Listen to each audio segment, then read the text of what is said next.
মাঝারি বৃষ্টিপাত উত্তরবঙ্গের সব জেলায় অধিকাংশ স্থানে, আর দক্ষিণবঙ্গের তো দক্ষিণবঙ্গেরও সব জেলাতে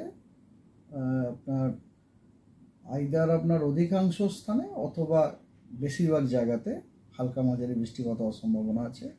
এবং তার সাথে আপনার কিছু কিছু জেলায় কোনো কোনো দিন দু এক জায়গায় ভারী থেকে অতি ভারী বৃষ্টি অথবা ভারী বৃষ্টি অথবা বজ্রবিদ্যুৎ সহ বৃষ্টিরও সম্ভাবনা আছে। 8 তারিখ আজকে কালিম্পং, জলপাইগুড়ি এবং আলিপুরদুয়ারে দু এক জায়গায় ভারী থেকে অতি ভারী বৃষ্টি হওয়ার সম্ভাবনা আছে এবং কমলা সতর্কবার্তা দেওয়া হয়েছে। আর দার্জিলিং এবং কোচবিহারে ভারী বৃষ্টি হওয়ার সম্ভাবনা আছে, হলুদ সতর্কবার্তা দেওয়া হয়েছে। আর বজ্রবিদ্যুৎ সহ ভারী বৃষ্টির সম্ভাবনা আপনার এতেও আছে, কি বলে 24 পরগনার দুটি ডিস্ট্রিক্টেও আছে, দুটি ডিস্ট্রিক্টে আছে এবং দাঁড়ান আর একটা ডিস্ট্রিক্টও আছে, জাস্ট মিনিট,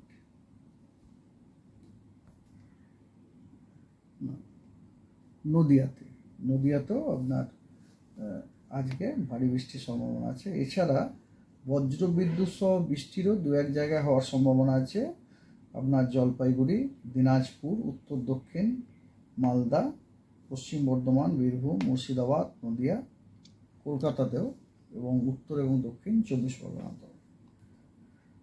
9 তারিখে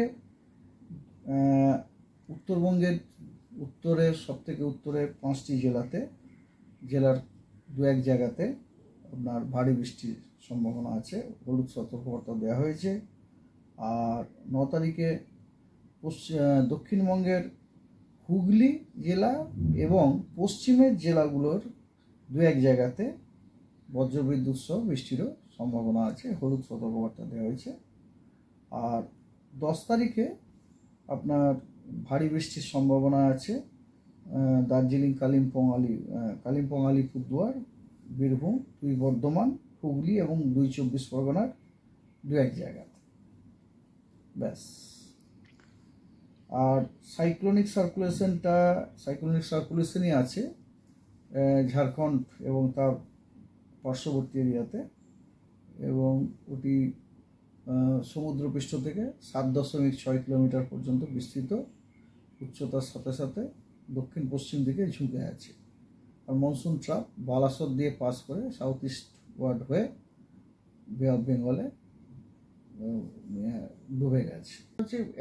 এগুলো হচ্ছে এই যে মনসুন ট্রাপ এবং এই সাইক্লোনিক সার্কুলেশন এটা বেসিক্যালি আপনার কি হচ্ছে, এটা আমরা আমাদের ভাষাতে বলি লার্জ স্কেল ফোর্সিং হিসাবে কাজ করে। কারণ কোনো জায়গাতে বৃষ্টি হতে গেলে অনেক মেঘ তৈরি হতে হয়, মেঘ হওয়ার জন্য একটা ঊর্ধ্বমুখী গতির প্রয়োজন। সে ঊর্ধ্বমুখী গতির যে প্রক্রিয়াটা, সেটা এই মনসুন ট্রাপ এবং এই যে ঘূর্ণাবর্ত যেটা রয়েছে আর কি, চক্রবাত ঘূর্ণাবর্ত, এটা হেল্প করবে। এবং এছাড়া আপনার বাতাসে অলরেডি ময়েশ্চার আছে